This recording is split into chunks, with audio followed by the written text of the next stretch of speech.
It is absolutely not true that nobody knows why planes or paragliders fly. We do know.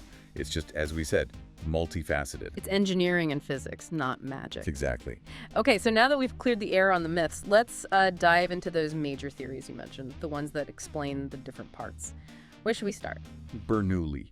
Yeah, Bernoulli's principle is usually the first one people learn. And it's popular for a reason. It's quite intuitive visually. Remind me of the basics again? Sure. It basically says that where fluid, in our case, air moves faster, its pressure is lower. Right. So look at a paraglider wing. The top surface, the extrados, is curved. The bottom surface, the intrados, is flatter. Right. So the air flowing over that curved top surface has to travel a slightly longer distance in the same amount of time compared to the air flowing underneath, so it speeds up. Faster air on top means lower pressure on top. You've got slower air underneath, so higher pressure underneath. And that difference pushes the wing up. Bingo.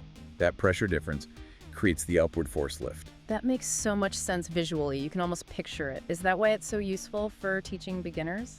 Absolutely. It's easy to visualize, it explains why the wing shape is important, and it helps understand a lot of basic flight dynamics. Very useful starting point. But you said it has limitations. It's not the whole story. Right. For instance, it doesn't fully explain why the air speeds up quite as much as it does over the top. Okay, so Bernoulli is key, but not the complete picture. What's next? Newton. Yep, Newton's third law, action and reaction. This one feels very physical, very direct when you're flying. Okay, how does that apply? The idea here is that the wing works by deflecting air downwards. It pushes air down.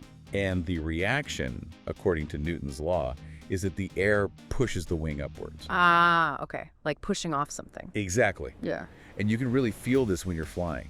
When you turn or when you flare for landing by pulling the brakes, you're changing how the wing deflects the air, and you feel the change in lift immediately. Yeah, that makes sense. Like when you pull the brakes hard, you're increasing that downward deflection for a moment, and you feel the lift increase briefly. Right. Or if you stall the wing, that relates directly to this too. You've basically angled the wing so much that it can't effectively deflect the air downwards anymore. So the upward reaction force disappears. Pretty much. So Newton's law is great for understanding control inputs, angle of attack changes, stalls. It connects directly to what the pilot does. What's its limitation then? If Bernoulli doesn't explain everything, what does Newton miss? Well, it doesn't really describe how the airflow and pressure patterns actually form around the wing to create that downward deflection in the first place. It describes the consequence push air down, get pushed up, but not the detailed mechanism involving pressure fields like Bernoulli does. So they're like two sides of the same coin almost, describing different aspects of the same result. That's a really good way to think about it. They're complementary views. Okay.